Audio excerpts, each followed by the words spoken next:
자, 이제 27번부터죠.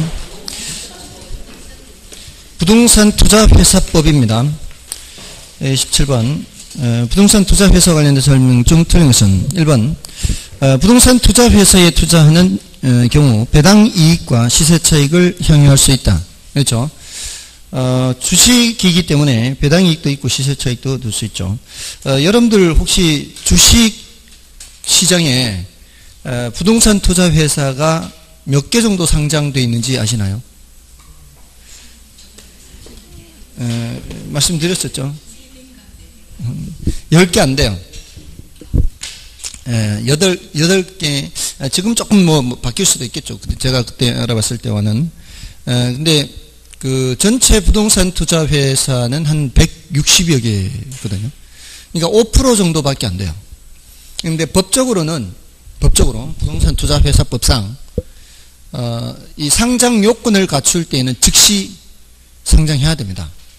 근데 95%가 상장 요건을 갖추지 못했다는 뜻이에요. 상장 요건을 갖추지 못하니까 이제 상장을 못하는 거죠. 아무튼 그 부동산 투자회사 주식이 거래가 되고 있는데 그 주식이라는 게 그렇잖아요. 1년에 한 번씩 배당해 주지 않던가요?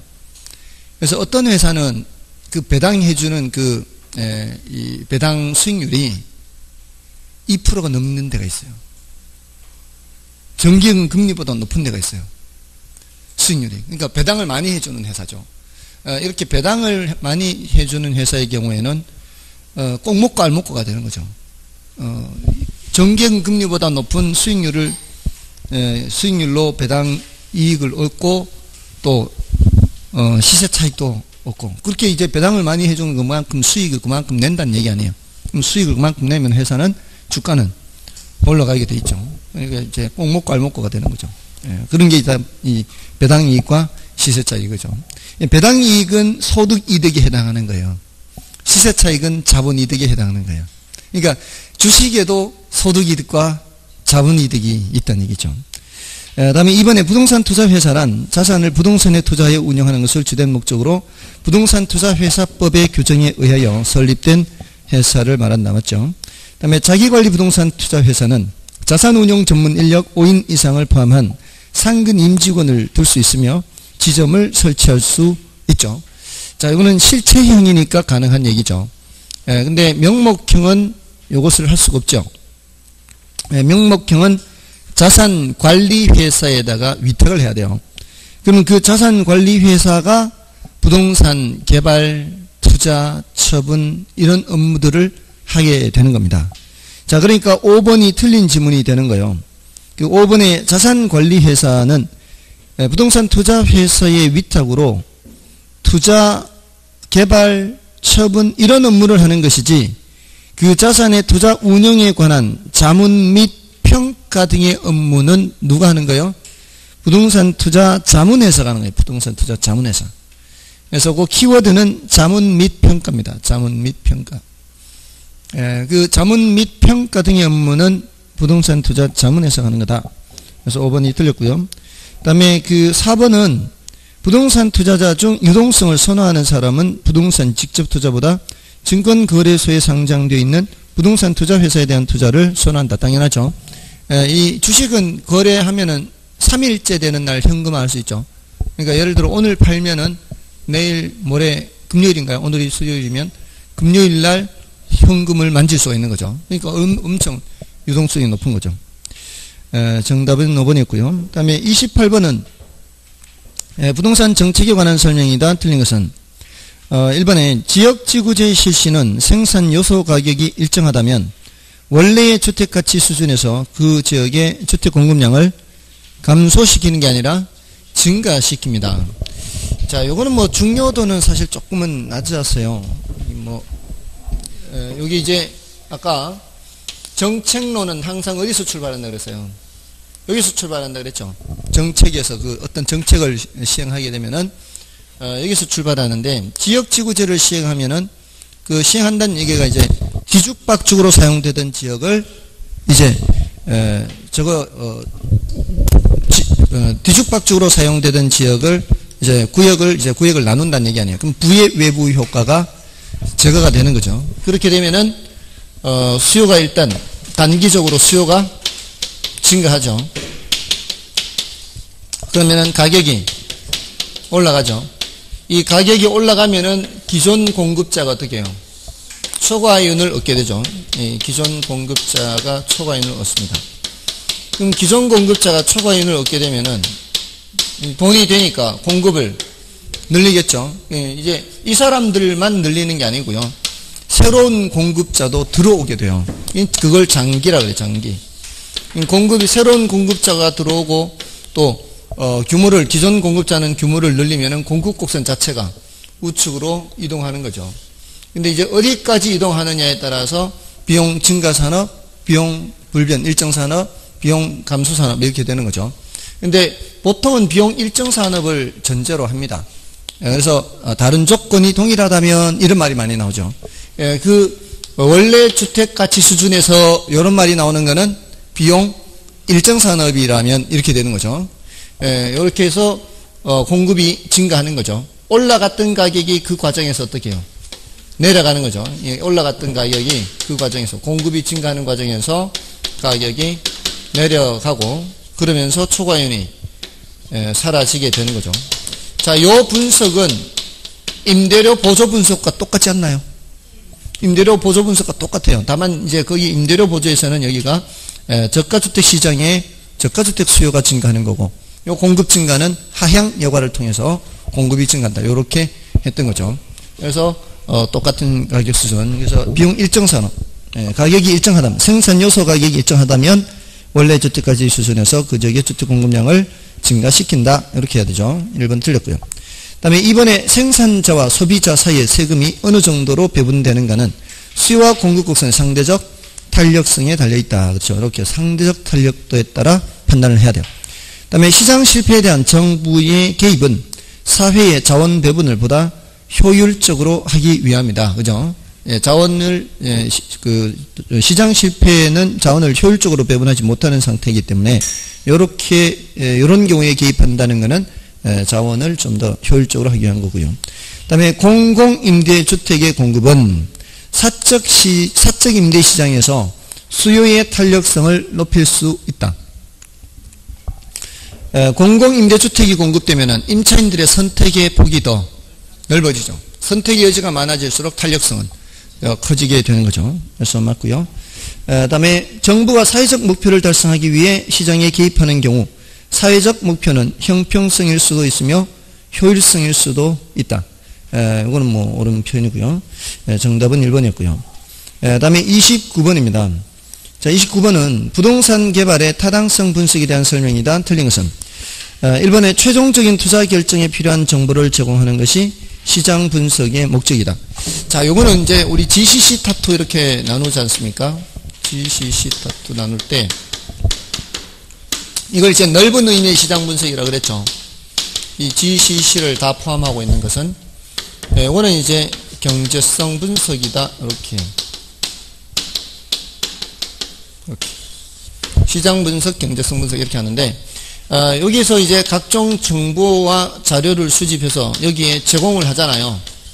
그럼 경제성 분석에서는 그 정보 자료를 바탕으로 해서 계산을 해서 수익성을 분석하고 최종 결정을 내리는 이 과정이 이제 필요하죠. 여기 이제 타당성 분석이 키워드가 수익성을 분석한다 그랬죠. 그리고 이 최종 결정을 내리는 거고요. 이럴 때 이제 순순히 이런 거 한다 그랬잖아요. 그런 계산을 하기 위해서는 위에서 정보 자료가 수집이 돼야 된다 이 말이에요. 그러니까 지금 그 표현은 옳은 표현이죠. 최종적인 투자 결정에 필요한 정보를 정하는 것이 시장 분석. 이게 넓은 의미의 시장 분석에서는 그렇게 얘기할 수가 있는 거죠. 그 다음에 부동산 개발의 타당성 분석은 먼저 시장 분석을 하고 그 다음 경제성 분석을 실시하여 최종적인 투자 결정을 하는 거죠. 여기 이제 경제성 분석이라고 하는 이유가 뭐 때문에 그래서 경제적 타당성 분석이기 때문에 이렇게 한다고 했죠. 경제적 타당성 분석이 가장 중요하기 때문에 그래서 그것도 맞고요. 그 다음에 3번은 시장 분석은 개발 사업의 수익성을 평가하기 위한 작업이므로 수익성은 어디서 하는 거예요? 타당성 분석에서 하는 거죠. 그래서 틀렸습니다. 3번이 틀렸어요. 그러니까 키워드를 파악하는 게 중요한 거죠. 그러니까 좁은 의미의 시장 분석하면 뭐가 나와야 돼요? 좁은 의미 시장 분석하면은 수요 공급 나와야 돼. 수요 공급. 수요 공급 분석. 특정 부동산에. 그러니까 내가 상가를 개발하는 사람이라면 상가 수급 분석을 해야 되고요. 내가 아파트를 개발하는 사람이라면 아파트 수급 분석을 해야 되고요. 그게 시장 분석이에요. 그 다음에 시장성 분석은 대상 개발 사업에 초점을 맞춘다 그랬죠. 구체적으로 물건을 놓고 얘기하는 게 시장성이에요. 어떤 물건이 시장성이 있느냐 없느냐 이렇게. 그러니까 대상 개발 사업. 부동산 개발 사업에서의 물건이라는 것은 바로 그 개발한 그 물건을 말하는 거죠. 시장성 분석은 대상 개발 사업에 초점을 맞춰서 그 물건이 주변의 다른 부동산에 비해서 얼마나 잘 임대될 수 있을지 또는 매매될 수 있을지 그 경쟁력을 분석하는 게 시장성 분석이죠. 그래서 3번 틀렸고요. 그 다음에 4번에 지역 분석 및 도시 분석, 근린 분석, 부지 분석 및 수요 공급 분석은 시장 분석의 중요한 내용이다. 넓은 의미 시장 분석에서는 이게 다 포함되죠. 이런 것들이 다 포함돼요. 다음에 시장 분석은 입지 분석, 적지 분석. 자, 아까 적지 했었죠. 적지.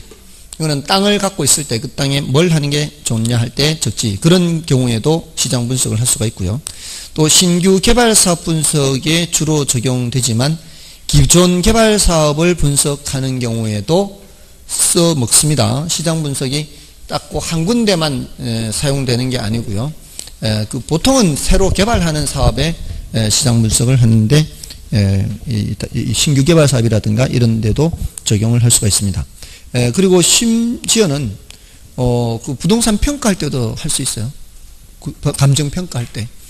감정 평가사가 평가할 때도 그 장래 동향을 봐야 되잖아요. 그 지역의 장래 동향도 보고 이렇게 해야 되기 때문에 시장 분석을 하기도 합니다. 다음에 30번은 민간의 토지 개발 방식 중 지주 공동사업에 대한 설명이다. 틀린 것은 자 1번에 투자자 모집형 했어요. 자, 이 투자자 모집형은 다른 말로 신디케이트 이렇게 신디케이션 이렇게 할 수 있죠. 투자자를 모집한다는 게 결국 뭐를 모으겠다는 얘기예요. 돈 모으겠다는 얘기예요. 돈. 자금.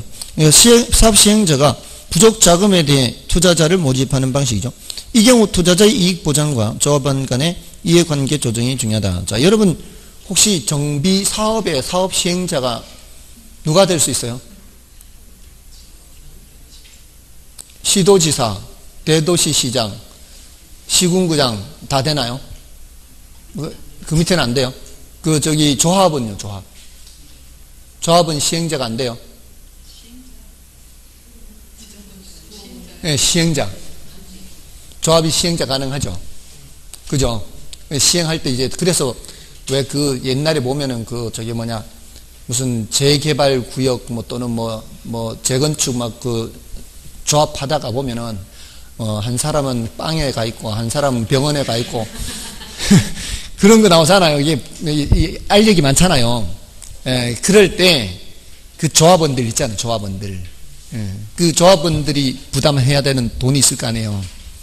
그걸로도 부족할 때는 일반 투자자들로부터 자금을 모을 수 있다고요. 그러면은 기존의 조합원들의 이익과 새로 참여하는 사람의 그 이익 배분을 하고 좀 또 따져야 봐야 될 거 아니에요. 그 얘기 하는 거라고요, 지금. 그 투자자의 이익과 이 조합원의 이해관계 조정 이런 것들을 잘 해야 된다 이 말이죠. 자, 그 얘기예요. 투자자 모집형, 신디케이션. 다음에 이번에 공사비 대물 변제형은 토지 소유자는 토지를, 개발업자는 건축 자금을 대는 형태이며, 기본적으로 보세요. 공동으로 한다면 토지 소유자가 뭘 대요? 토지를 대겠죠.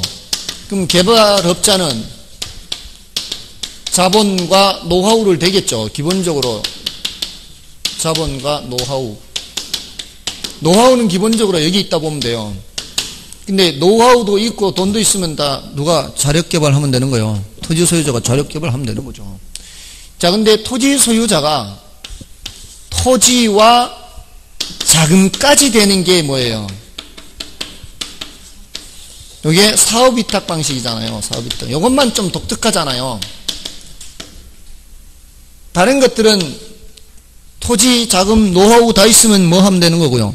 자력하면 되고, 나머지는 다 토지를 개발업자한테 넘겨주고 개발업자가 알아서 하는 거죠. 물론 이제 신탁 방식은 형식적으로 소유권을 이전해주고 신탁회사가 다 이제 나머지를 알아서 하는 것이고, 이게 가장 큰 이제 이 좀 독특한 거라고 볼 수 있잖아요.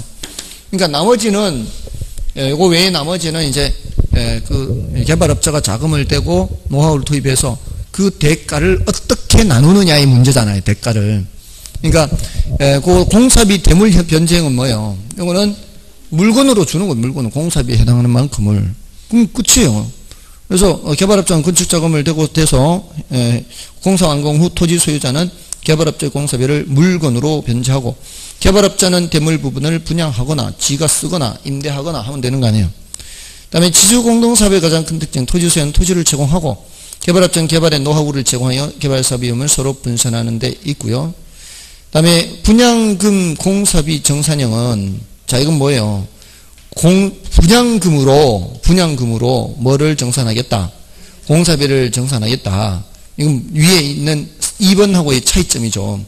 2번은 물건으로 주는 건데 4번은 분양 수익금이 생기면 그냥 분양 수익금으로 주겠다는 얘기 아니에요. 그래서 개발업자는 시행을 대행하는 것에 대해 개발업자의 사업시행 의뢰하고 이런 건 아니잖아요. 분양금으로 줘야 되는데 이거는 사업위탁형을 얘기하는 거예요. 사업위탁형. 4번은 사업위탁형이에요. 다음에 지주공동사업이란 토지 소유자와 개발업자 공동의 사업으로서 사업 후의 이익을 현금으로 공동 배분하거나 건물의 일부로 대물로 변제하여. 맞잖아요. 네, 정답은 4번이고요. 다음에 31번 이런 거 틀리면 안 되죠. 31번은 이건 뭐 기술적 관리에 속하는 것 하는데, 인력관리 이거는 뭐에 속하고요? 경제적 관리고, 토지도난 방지 대책은 이거는 법적 관리라고 그랬잖아요. 토지도난은. 그 다음에 권리관계, 권리 얘기 나오고 있잖아요. 이것도 법적 관리고요. 유지관리가 바로 기술적 관리죠. 그 다음에 수지관리는 경제적, 현금 들어오고 나가는 거. 그 다음에 32번입니다. 이것도 쉬운 거죠. 농업입지론에 대한 다음 설명 중 틀린 것은 1번에 도시에서 가까운 곳은 집약적 농업이요, 조방적 농업이에요. 가까운 곳이 집약적 농업이죠. 먼 곳은 이제 조방적 농업이고요. 이건 뭐 중요도는 낮지만 난이도도 낮고요. 그 다음에 2번에 경작되는 농작물의 단위당 수송비 차이에 따라 경작되는 농작물의 종류가 달라진다. 그죠? 자, 이게 농작물에 따라 이게 수송비가 다를 거 아니에요. 수송비가 많이 발생하는 거는 수송비 부담 때문에 먼 곳에서 농사 짓지 못해요. 여기가 한계 지점이 되는 거죠. 그리고 여기가 이렇게 수송비가 적게 발생하는 건 여기가 한계 지점이 되는 거고요. 그래서 요 안쪽에는 이게 지대 지불 능력이 높고 바깥쪽은 이게 지대 지불 능력이 높죠. 그래서 집양 농업이 안쪽에 자리 잡고 조방 농업이 바깥쪽에 자리, 이게 달라지는 거죠. 다음에 3번은 농업 입지와 관련한 고립국 이론은 도시 성장 구조 이론인 동심원 이론에 영향을 미쳤다. 맞나요? 동심원 이론에 영향을 미쳐서 버제스의 동심원 이론이 나온 거예요. 이 티넨의 고립국, 이거거든요, 이게. 티넨의 고립국 이론이. 티넨은 원래 이거 6개를 그렸어요, 6개. 6개의 티넨, 이제, 동심원이 있는데, 저기는 5개죠. 저기, 버제스는. 중심 업무 지대, 천의지대, 저소득, 고소득, 통근자지대, 이렇게 저고통. 자, 그렇게. 그 다음에 4번은 티넨의 고립국 이론에서 경작되는 농작물에 따라 한계지대 곡선이 달라진다. 이 한계지대 곡선이 바로 이거예요. 이거. 수송비에 따라 이게 달라지는 거고. 맞고요. 그 다음에 튀내는 고립국 이론에서 지대는 도심으로의 수송비 절약분에 의해 결정된다고 봤다. 자, 이게 튀내의 지대론이 바로 무슨 지대론이에요? 이게 바로 위치지대론이에요. 위치지대. 입지교차지대라고도 해요. 여기가 위치가 교차한다 뜻이에요. 요거. 여기가 요 위치죠, 위치. 입지가 위치잖아, 위치. 요 위치가 교차한다 이런 의미예요. 입지 교차지대. 위치지대와 같은 의미입니다. 정답은 1번이었고요. 다음에 이제 33번은 자, 이거는 이제 허프의 이론은 몇 가지를 주의하시라 그랬어요. 두 가지. 마찰 계수가 2인지 아닌지 확인해야 되고, 또 하나는 도시 인구 전체인지 도시 인구 일부인지 이걸 확인해야 된다 그랬죠. 여기서는 그런 마찰 계수는 2고요. 몇 퍼센트가 이용한다 이런 말이 없이 그냥 인구 900을 알려준 거죠. 자, 그랬을 때 쇼핑센터 1의 이용객 수를 묻고 있죠. 그러면 이제 요거는 쇼핑센터 1이 당기는 힘, 쇼핑센터 2가 당기는 힘 이렇게 계산하면 되죠. 요거 이제 당기는 힘은 거리의 제곱에는 반비례한다. 근데 여기는 시간거리로 줬죠. 시간거리 5의 제곱이니까 25분의 1000 하고요. 25분의 1000이니까 몇이에요? 40이죠. 그 다음에 쇼핑센터 2의 힘은 10분 100이죠. 100, 10의 제곱 100 맞나요? 100분의 2000인가요? 100분의 2000이면은 20이죠. 그러니까 40대 20이니까 2대 1이니까 총 몇 등분을 해야 돼요? 총 3등분해서 두 칸이 1로 가는 거죠. 그러면 900을 3등분 하면은 한 칸이 300이 되니까 A 쪽으로 가는 사람이 1쪽으로 가는 사람이 600명이 돼야 되겠죠. 그래서 정답은 2번입니다. 자, 이제 이런 거는 뭐 아주 그냥 누워서 떡 먹기죠. 예? 이런 거는 땡큐. 자, 이제 34번입니다.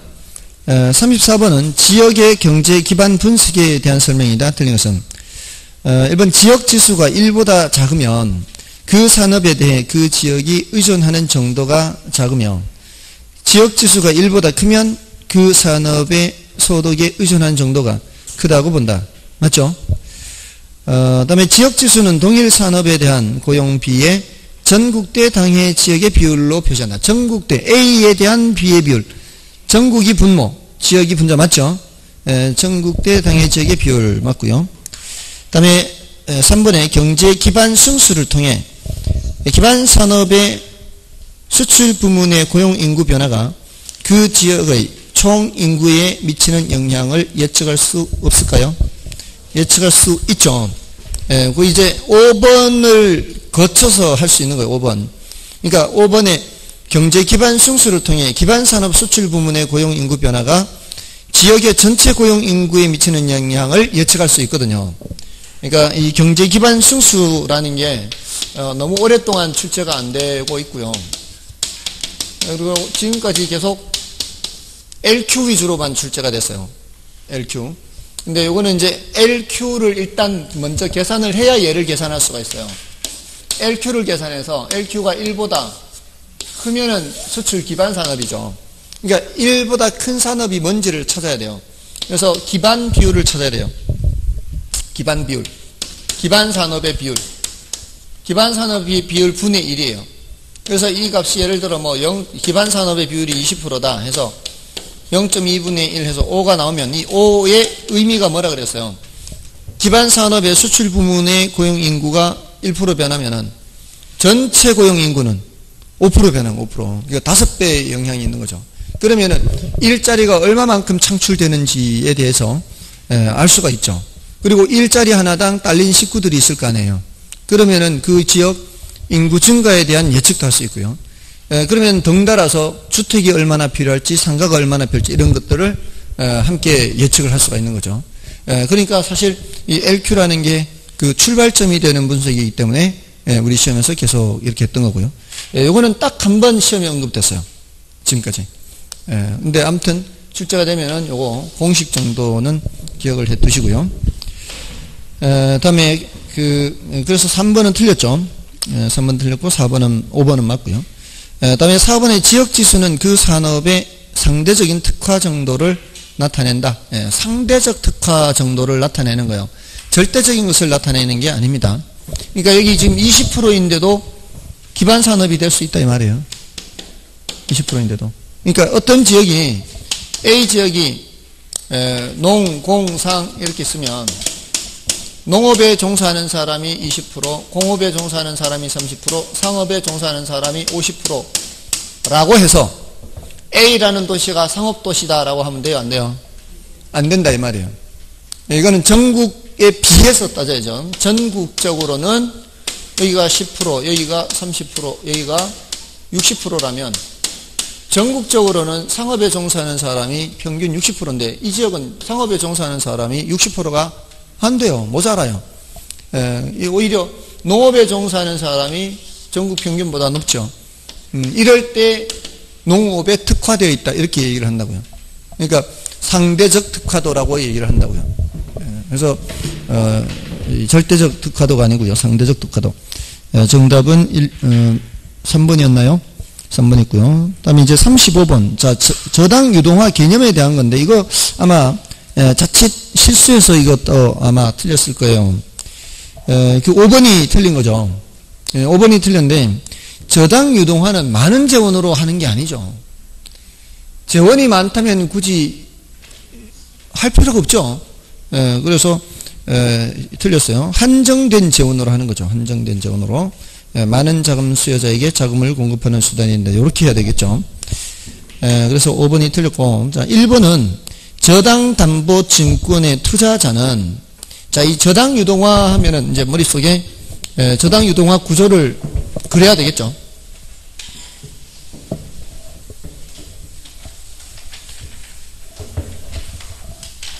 오늘이 며칠이죠? 3일인가요? 며칠 남았죠? 23일인가요? 오늘 포함해서 3, 4, 5, 6 오늘까지 포함해서 3, 4, 5, 6 24일이네요. 여러분들 이제 저거 안 하시는 거죠? 모든 업무 났죠? 살림하면 안 돼요. 살림 포기하고 공부를 해야 돼. 공부를. 원래 안 하던 사람들은 관계없고 원래 안 하는 사람들은 관계없고요.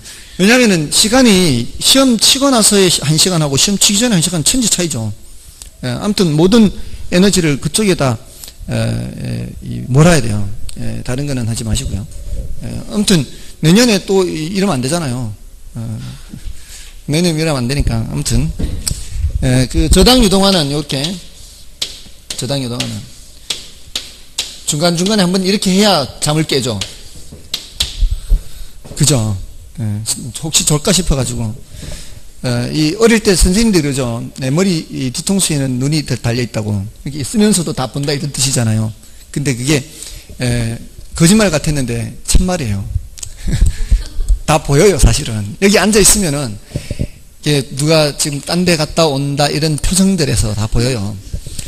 딴 생각하고 있구나 이렇게 보이는데 일일이 제가 터치를 못하니까 그런 거예요. 그 일일이 다 하면은 수업을 할 수가 없으니까. 그래서 중간중간에 한번 그렇게 말씀을 드리는 거예요. 자, 아무튼 저당 유동하면 이게 생각해야 되고요. 여기서 요게 2차 저당 시장, 요게 1차 저당 시장이죠. 그러니까 유동화하면 요 구조를 머릿속에 또 올려서 풀어야 돼요. 그래서 여기가 누군지 여기가 누군지 이렇게 생각을 하면서 풀어야 되는 거죠. 지금 여기 1번 지문은 저당담보증권의 투자자는 여기 있죠. 여기. 여기는 1차 시장하고는 관계가 없죠. 1차 시장 하면 이렇게 생각해야 되잖아요. 요 둘은 1차 시장과는 관계가 없어요. 그래서 맞는 말이고요. 다음에 2번 직접적인 관련이 없다 이렇게 하고 있잖아요. 그리고 저당 유동화는 2차 저당 시장에서 이루어진다. 맞죠? 유동화는 여기서 이루어지잖아요. 여기서 채권이 양도되고 그 채권 집합을 근거로 증권을 만들고 이걸 모두 포함해서 유동화라고 하죠. 그리고 물론 여기서 바로 이렇게 올 수도 있고요. 짧게 그린 이유가.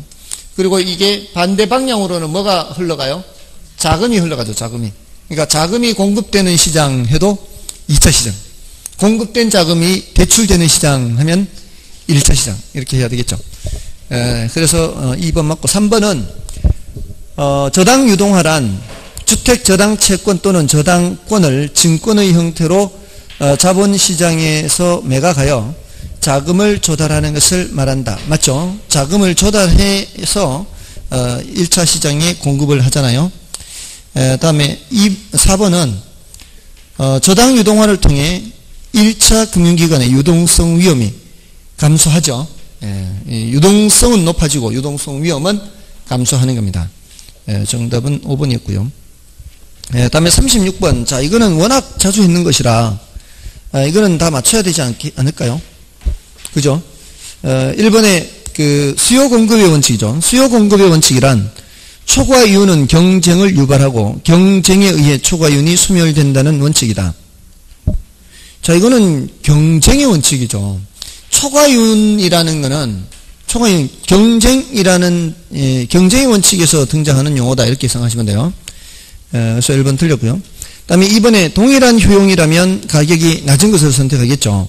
그리고 동일한 가격이라면 효용이 높은 것을 선택하겠죠. 그 원칙과 가장 밀접한 원칙은 뭐예요? 이거는 대치원칙입니다. 대치원칙. 자, 요거 조심해야 돼요. 생각 안 날 수 있습니다. 왜냐하면 보세요. 우리가 효용이 똑같은데 가격이 낮은 게 있고 높은 게 있다. 이건 뭐예요? 지금 두 개, 대체 가능한 두 개란 뜻이 아닌가요? 대체 가능한 두 개를 비교하는 거 아니에요. 그러니까 이건 대체 원칙과 관계 있는 거예요. 그리고 대체 원칙은 기회비용 원칙과도 관계가 있어요. 왜냐하면 둘 중에 하나를 선택하게 된다는 것은 다른 하나를 포기한다는 거죠. 이게 바로 기회비용 원칙과 관계가 있습니다. 아무튼 그래서 2번 틀렸고요. 그 다음에 3번은 이건 워낙 간단한 거니까요. 균형의 원칙은 기능적 감가, 적합의 원칙은 경제적 감가와 관련이 있죠. 그 다음에 적합의 원칙은 하면서 내부 구성 요소 간의 결합이 적합해야 최유효 이용된다. 이거는 균형의 원칙을 얘기하는 거죠. 그래서 4번 틀렸고요. 그 다음에 수익 배분의 원칙 나왔네요. 수익 배분의 원칙은 어떻게 얘기를 해야 돼요? 수익을 배분한다라는 말이 나와야 되죠. 수익을 배분하는데 누구한테 배분해요? 생산 요소한테 배분합니다. 생산 요소한테. 그 생산 요소들 중에 최종적으로 누가 배분받아요? 토지가 배분받죠. 그는 토지의 무슨 성질 때문에요? 부동성 때문입니다. 다른 생산 요소는 이동이 가능하다 그랬죠. 다른 생산 요소는 이동이 가능해요. 그래서 어떤 지역에 토지가 개발되지 않고 있다. 이게 뭔 뜻이에요? 다른 생산 요소가 거기에 투입이 되지 않고 있다는 얘기잖아요. 왜 투입이 안 되는 거예요? 아직 수익이 충분히 나지 않을 것 같으니까 다른 생산 요소가 투입이 안 되는 거예요. 그러니까 다른 생산 요소는 이동이 가능하잖아요. 이렇게. 그러니까 언제 들어와요? 다른 생산 요소가? 거기에 수익이 있을 것 같아요. 때 들어오는 거 아니에요. 그러면 그 생산 요소에 대한 대가를 받을 만하니까 들어오는 거 아니에요. 주고 최종적으로 누구한테 남는다? 토지한테 남는다. 근데 설명이 그게 아니잖아 지금. 부동산에 대한 단위 투자액을 증가시키면 그에 따라 총수익이 투자액에 비해 빠른 속도로 증가하다 일정한 한계를 넘으면 투자액에 비해 수익의 증가가 둔화된다는 원칙. 이거는 수익 체증 체감 원칙이에요. 체증 체감. 증가하다가 감소하는 것. 됐나요? 듣고 계시죠? 다음에 그래서 정답은 3번이었고요. 다음에 37번 부동산 광고에 대한 설명 중 틀린 것은 1번에 부동산 광고는 구매자뿐만 아니라 판매자도 대상으로 하는 양면성이 있다. 그렇죠? 특히 이제 중개 광고는 특히 그럴 거고요. 다음에 실용적이며 장식적인 조그만 물건을 광고 매체로 이용하는 것을 노벨티 광고라고 하죠. 다음에 부동산 광고의 내용이 사회적 부당성을 갖는 경우에 규제를 받게 된다. 당연한 얘기고요. 다음에 신문 광고 중 전시 광고는 정면 광고나 반면 광고 이런 걸 전시 광고라고 하죠. 한정된 공간에 많은 정보를 광고하는 광고다. 한정된 공간에 많은 정보를 광고하는 건 아니죠. 안내 광고와 지금 전시 광고가 바뀌어 있어요. 밑에 안내 광고와 전시 광고 위치가 바뀌어 있어서 4번 틀렸고요. 그 다음에 부동산 광고는 일반 광고에 비해 시간적 제한성, 지역적 제한성, 개별성 등의 특징이 있죠. 부동산 특성에 따라서 그렇게 나눌 수가 있습니다. 정답은 4번이고요. 다음에 38번. 38번을 의외로 많이 틀리신 것 같아요. 38번이 어렵던가요? 자세히 안 읽어서 그래요. 그게 제가 형식의 구식화를 말씀드릴 때마다 뭐를 예를 들었거든요. 이게 물기경, 감가 요인 하잖아요. 감가 요인의 물기경 할 때 이 경제적 감가가 판단하기가 제일 쉽다 그랬어요. 외부 요인이기 때문에. 부동산의 내부 요인이 아니란 말이에요, 얘는. 그러니까 예를 보세요. 이 부동산 건물 자체는 멀쩡해도요. 건물 자체는 멀쩡해도 가치가 떨어지는 요인들이 많이 생길 수 있어요. 그 지역 상권이 죽어요. 그 지역 상권이 죽으면 건물은 멀쩡해도 가치는 떨어진다고요. 또 사람들한테 인기가 떨어져요. 시장성 감퇴. 시장성이 별로 없어져. 사람들한테 인기가 떨어지면은 건물 멀쩡해도 가치는 떨어지는 거예요. 또 주변 환경하고 안 어울려요. 갑자기 뭐 쓰레기 수확장 생기고 뭐 이상한 거 생기고 이렇게 이러면은 그 건물은 멀쩡해도 가치는 떨어지는 거죠. 이건 전부 다 무슨 감가예요? 경제적 감가 이런 것들을. 그럼 경제적 가치는 떨어지니까 물리적으로 전혀 이상 없어. 기능적으로 전혀 이상 없어. 그런데도 경제적 가치는 떨어지잖아요. 그러니까 경제적 감가지 그게. 경제적 가치는 떨어지니까. 자, 근데 나머지는 다 부동산 내부란 말이에요. 내부. 근데 이제 그 다음이 더 쉬운 게 물리적 감가예요. 물리적 감가는 파손되거나 마모되거나 노후화되거나 이렇게 빛에 바래고 손때 묻고 하잖아요. 이런 것들은 시간이 흐르면서 자연스럽게 나타나는 것들이죠. 그러니까 얘는 변동의 원칙과 관계 있어요. 근데 보세요. 기능적 감가는 새 것이라도 얼마든지 이럴 수 있어요. 설계가 불량해요. 동선이 별로 안 좋아. 설계 불량한 건 새 것이라도 기능적 감가나요. 과소 설비, 과다 설비 이런 거 전부 다 기능적 감가예요. 적정한 수준보다 너무 많아도 쓸데없이 하는 거고 모자라도 문제가 되는 거고요. 또 형식의 구식화 이것도 그렇지만 형식의 구식화 할 때마다 제가 문 말씀드렸어요. 2G 핸드폰 말씀드렸어요. 2G 포장도 뜯지 않은 2G 핸드폰 물리적 감가 있어요 없어요? 물리적 감가 없어요. 근데 무슨 감가 있다고요? 2G까지 안 가도 돼요. 갤3도 이제는 기능적 감가예요. 포장 안 뜯어도. 아무튼 지금까지 우리 애한테 스마트폰을 사준 게 제일 잘못인 것 같아요. 애들한테 이 스마트폰에 빠져가지고 이 온통 그 스마트폰 하느라고 이 뭐 장난감도 떼고 뭐 별게 다 되니까 그죠? 그걸 너무 일찍 사준 것 같아요. 초등학교 5학년 때 사줬는데. 예? 근데 그 정도면 다 있죠. 다 갖고 있죠. 예? 그죠? 근데 아직 안 사줬다잖아요. 그 2G예요, 그긴. 아예 핸드폰 자체가 없어요. 훌륭해요, 훌륭. 아무튼 그게 너무 방해 요소인 것 같아요. 어른도 그렇죠. 여러분도 공부하다가 수시로 보지 않나요? 문제예요.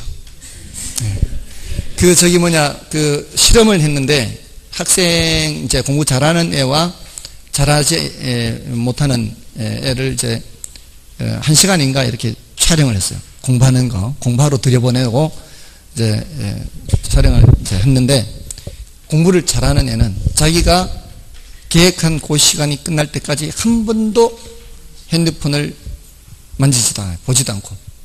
근데 뭐가 와도 문자가 와도 건드리잖아요. 근데 공부 잘 못하는 애는 문자가 오자마자 바로 확인하죠. 그리고 한참 있다가 문자가 왔는데 지가 보내요. 잘못하는 애들은. 근데 잘하는 애들은 그렇게 한다는 거죠. 그러니까 여러분은 공부 잘하는 애인지 잘하지 못하는 애인지 한번 반성해 보세요. 아무튼 자, 이렇게 기능적 감가 할 때마다 그렇게 했어요. 형식의 구식화, 설계 불량, 설비 부족, 과다 설비 이런 것들이 전부 다 뭐라고요? 기능적 감가라고요. 자, 그래서 1번이 바로 틀린 거예요. 자, 근데 1번을 옳다고 지나갔으면 뭐를 틀렸다 한 거예요? 5번으로 가서 틀렸다 하셨나요? 법률적 감가 때문에? 법률적 감가도 경우에 따라 있을 수가 있습니다. 이거 한번 말씀드리지 않았었나요? 똑같은 건물이 있어요. 똑같은 이제 다가구 주택이 있는데 여기 이제 옥탑이 하나가 있어요. 이런 데 살아보신 적 있나요? 저는 살아봤어요. 대학가에는 많아요, 이게. 여기 이제 전부 이게 저기 뭐냐 학생들 다 이렇게 뭐 원룸 뭐 이렇게 주고 여기도 만들어가지고 이제 방 만들어가지고 월세 받으려고 이렇게 해요. 근데 요게 이제 불법 건축물이에요. 불법 건축물에는 뭐가 발생해요? 이행강제금이 있죠. 이거 있지 않나요? 건축법에서 안 하나요? 이행강제금 나오잖아요. 이거 해마다 나오죠. 이거 철거할 때까지 나오잖아요. 근데 앞으로 10년이면은 이 건물 자체를 철거를 해야 될 것 같으면 한 1년에 50만 원씩 10년간 내야 돼요. 만약에 그러면 500만 원이 들죠. 근데 철거 비용이 700만 원 들어요. 철거 비용이. 그럼 어떻게 해야 돼요? 예, 그냥 이거 말고 이제 이행강제금 내야죠. 철거하는 게 돈이 더 드니까. 자, 근데 이게 어떤 활용 실익이 없다라고 치면 말이에요. 활용 실익이 없다. 근데 여기는 그런 게 없어요. 그럼 이 건물 사는 사람하고 이 건물 사는 사람하고 다른 조건은 똑같다면 이 건물 사는 사람은 돈을 얼마를 덜 주고 사야 돼요. 500만 원을 덜 주고 사야 될 거 아니에요. 앞으로 이행강제금 낼 거 생각하면. 맞나요? 이런 감가를 법률적 감가라 그래요. 법률적 감가. 불법 건축물로 인해서 이렇게 발생하는 거. 됐나요? 그래서 경우에 따라 이런 게 있을 수가 있다 이 말이에요. 그래서 5번은 옳은 말이고요. 다음에 이번에 감가수정 방법 중 정액법, 정률법, 상환기금법 등으로 평가한 가액이 적절치 않은 경우 관찰감가법 등 다른 방법을 병용할 수 있다. 그렇죠? 그래서 내관분심 하잖아요. 내관분심. 내용연수법이 제일 중요하죠. 여기 이제 정액법, 정률법, 상환기금법 있잖아요. 근데 이것 말고도 이런 게 있다는 건 뭐예요? 이것만으로도 충분치 않을 수 있다 이 뜻이에요. 그래서 눈으로 보는 관찰감가법도 있고 분해법도 있고 시장 추출법도 있고 임대료 손실 환원법도 있고 이런 여러 가지 방법이 있다 이 말이에요.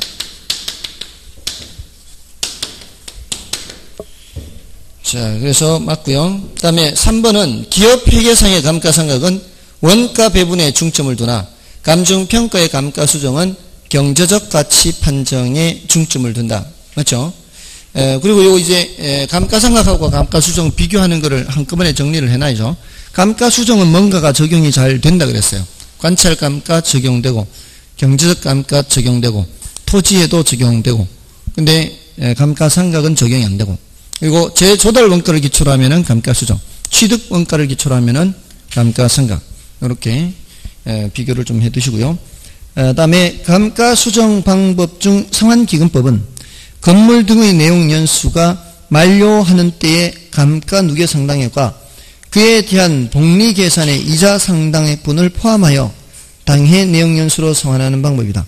자, 이게 뭔 말일까요? 이게 도대체? 이 말 뜻은 이거예요. 그러니까 이게 이자를 고려한다는 건 아시겠죠? 상환기금법이 감채기금 계수를 이용해서 이 상환기금법은 제가 지난번에 이거 설명드릴 때 이거 감가 누계액이 9천만 원이 되는 경우를 예를 들었을 거예요. 이게 이제 1억이고 여기가 내용연수 만료 시장가가 1,000만 원이고 그리고 이게 이제 총 감가액이 9천만 원이고 이걸 정액법을 하면은 900, 900, 900 이렇게 한다 그랬잖아요. 그래서 이거를 이제 매년 감가액으로 나타내면 이게 900, 900 하는 거고 정률법은 이게 이렇게 된다 그랬어요. 처음에는 많고 나중에 이렇게 되고요. 그다음에 상환기금법은 이제 이자 때문에 이 차이가 있다 그랬죠.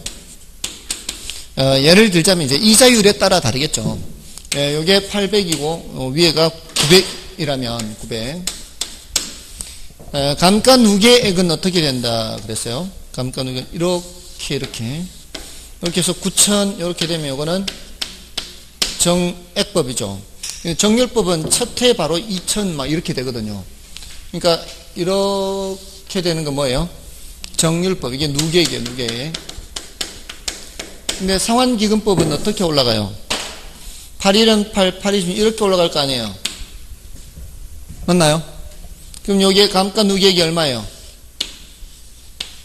8,000이죠. 이렇게 올라갈 거니까. 표정들이 왜 그러세요? 요건 뭐예요, 요거? 이자. 이자를 기본으로 깔고 시작하는 거예요, 얘는. 그러니까 그 읽어보시면은 문장이 감가수정 방법 중 상환기금법은 건물 등의 내용 연수가 만료하는 때의 감가 누계 상당액 이렇게 돼 있죠. 만료하는 때의 감가 누계 상당액 얼마예요? 8,000이잖아, 8,000. 만료하는 때 감가 누계 상당액과 그에 대한 복리계산 이자가 얼마예요? 1,000이죠. 포함하면 얼마? 9,000을 당의 내용 연수로 상환하는 방법이다. 이렇게 됐나요? 그렇게 되는 거예요. 그렇게 포함한 9,000을 이렇게 하는 방법이다. 그래서 여기에 무슨 계수를 쓰는 거예요? 감채기금계수. 그래서 감채기금법이라고도 해요. 감채기금법이라고도 해요. 감채기금계수를 써서. 그래서 맞는 말이고요. 정답은 1번이었고요. 다음에 39번 틀리면은 좀 제가 서운하죠. 이거 여러 번 말씀드렸거든요. 어떨 때 말씀을 드렸는가 하면은, 지역 요인 비교와 개별 요인 비교, 할 때, 종합적 비교법이 있고, 또 뭐가 있다 그랬어요? 평점법이 있다 그랬잖아요. 어떤 게 더 객관적이라고 했어요? 평점법이 더 객관적이라고 했잖아요.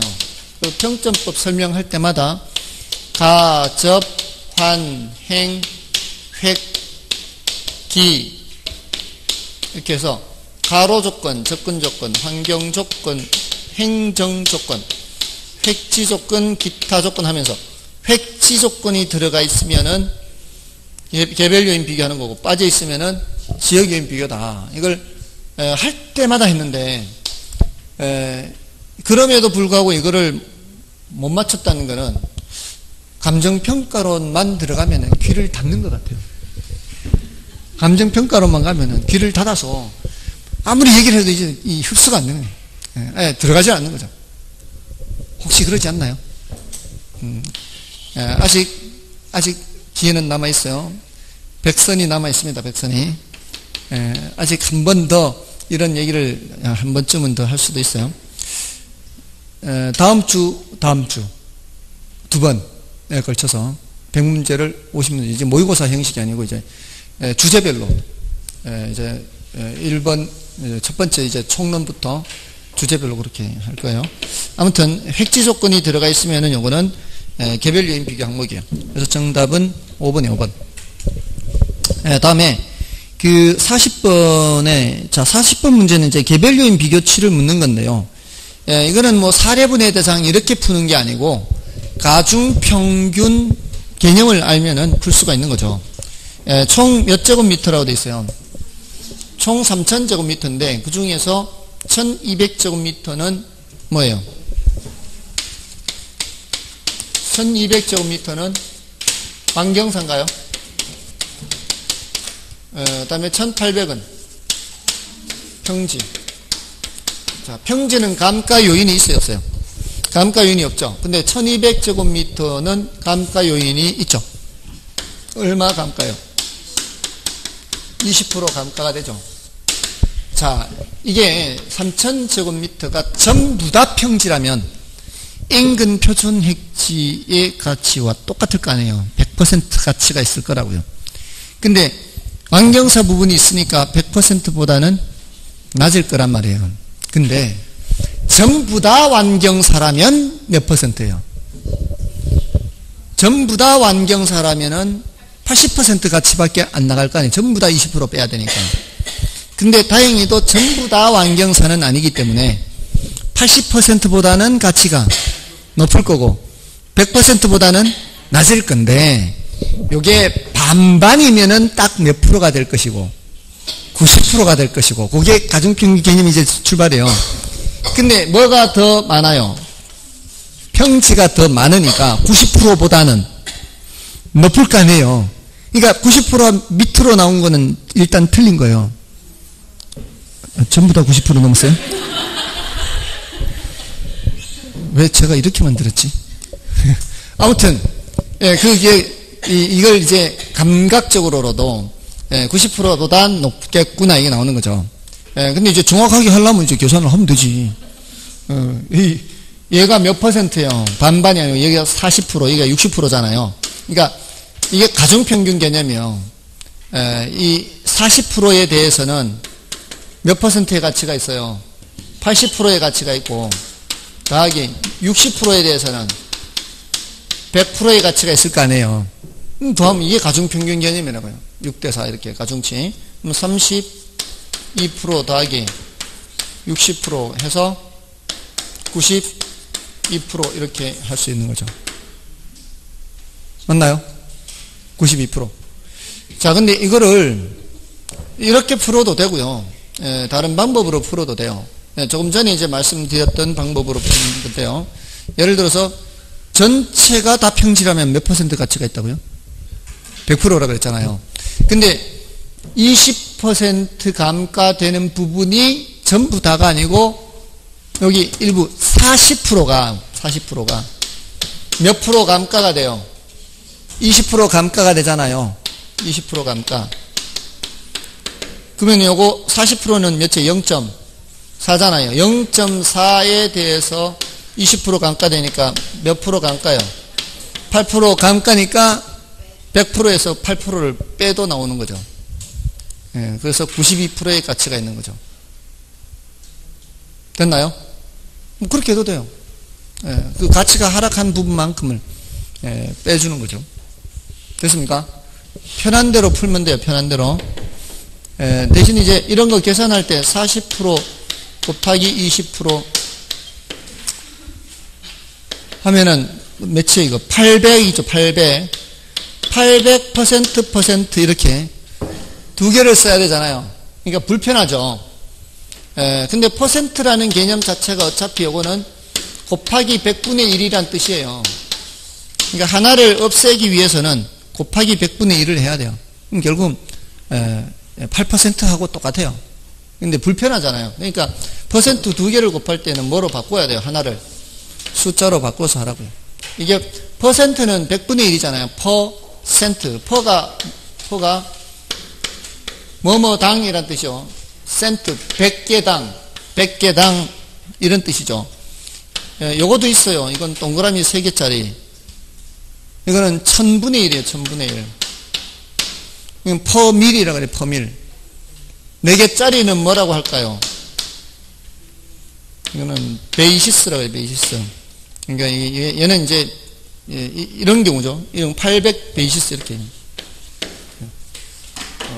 이게 이제 기호들이 있어요. 다 이렇게 있는데 거의 잘 안 쓰죠. 이런 건 뭐 3개짜리도 잘 안 쓰고 2개짜리만 쓰는데 아무튼 이 의미가 100분의 1이니까 곱하기 100분의 1 숫자를 바꿔서 하시라 이 말씀이에요. 됐나요? 됐습니까? 자, 여기까지 하고요. 지난번에 말씀드렸듯이 그 뭐 주제별 점검표가 필요하시면은 그 주제별 점검표에 그 이제 지금까지 모의고사 풀었던 거를 틀린 거를 체크해서 자신이 어디가 더 약한지 또 이제 부족한지 이렇게 봐서 남은 기간 동안 그걸 집중적으로 약한 부분을 보십시오. 전부 다를 볼 수는 없잖아요. 전부 다를 볼 수는 없으니까 중요한 부분 위주로 선별해서 그렇게 보시기 바랍니다. 그리고 다음 주는 이제 백선 문제의 앞부분 50문제 먼저 하도록 하겠습니다. 애쓰셨습니다. 감사합니다.